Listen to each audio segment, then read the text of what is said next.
รัฐบาลจะสูมใส่แก้ไขปัญหายาเสพติดโดยเฉพาะการสกัดกั้นควบคุมการลักลอบนำเข้า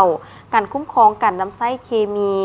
ต้นที่เป็นวัตถุดิบหรือส่วนผสมในการผลิตยาเสพติดจากต่างประเทศเข้ามาลาวท่านพลเอกวิไลหลาคำฟ้องรองนายกรัฐมนตรีกระทรวงป้องกันความสงบได้รายงานการจัดตั้งปฏิบัติวาระแห่งชาติว่าด้วยการแก้ไขยาเสพติดในระยะ5 ปี 2021-2025 และทิศทางต่อหน้าต่อกล่องประชุมสมัยสามัญเทื่อที่ 10 ของสภาแห่งชาติสุดที่ 9 ในวันที่ 12 พฤศจิกายนนี้ที่หอสภาแห่งชาติภายใต้การเป็นประธานของท่านไสยสมพรพรหมวิหารประธานสภาแห่งชาติสำหรับเวียกที่จะสูมใส่จะตั้งปฏิบัติในท้ายปี 2025 และในปี 2026-2027 เป็นต้นการกะเกี่ยมจัดกล่องประชุมสรุปผลการจัดตั้งปฏิบัติวาระแห่งชาติว่าด้วยการแก้ไขปัญหายาเสพติดแต่ปี 2021-2025 กาเกี่ยมห่างแผนงานแห่งชาติเพื่อแก้ไขปัญหายาเสพติดปี 2026-2030 กาเกี่ยมจัดกิจกรรมต่างๆเพื่อเฉลิมฉลองเนื่องในวันแห่งชาติต้านยาเสพติดวันที่ 12 ตุลาและวันสากลต้านยาเสพติดวันที่ 26 มิถุนายนในขอบเขตทั่วประเทศสุ่มใส่สั่งความรับรู้ในทั่วสังคมโดยรูปการศึกษาอบรมโฆษณาเผยแพร่ระเบียบกฎหมายและผลท้ายของยาเสพติดโดยสุ่มใส่โฆษณาต่อกลุ่มเป้าหมายเป็นต้นกลุ่มใส่แรงงานนักเรียนนักศึกษา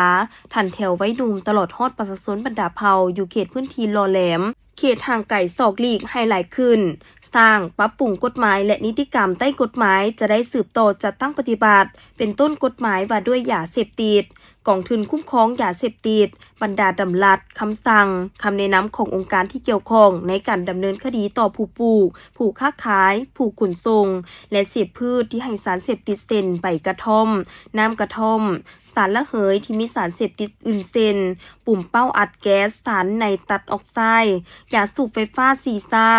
นอกนี้จะได้สุ่มใส่ลงสุกยูติดตามกวดกาซี่น้ำการจะตั้งปฏิบัติวาระแห่งชาติอยู่ขันศูนย์กลางและท้องถิ่นในขอบเขตทั่วประเทศปรับปรุงกงจากการจัดตั้งและยกระดับความสามารถในการเคลื่อนไหวเฮ็ดหน้าที่การเมืองของพรรคส่วนที่เกี่ยวข้องต่อการแก้ไขปัญหายาเสพติดให้รับประกันความรับรู้ความเข้าใจเสื่อมซึมและกำแน่นพลบทบาทสิทธิหน้าที่นิติกรรมที่เกี่ยวข้องของบรรดาองค์การที่พัวพันกับการแก้ไขปัญหายาเสพติดยกสูงประสิทธิภาพด้านการคุ้มครองชี้นำการจัดตั้งปฏิบัติรอบด้านในวิธีการแก้ไขปัญหายาเสพติดจะได้สูมใส่กวดกาพื้นที่และจุดอัดปองข้ามลอยเส้นทางขนส่งยาเสพติดในขอบเขตทั่วประเทศเคียงคู่กันนั้นจะได้สูมใส่จะตั้งปฏิบัติการสกัดกั้นควบคุมการลักลอบนำเข้า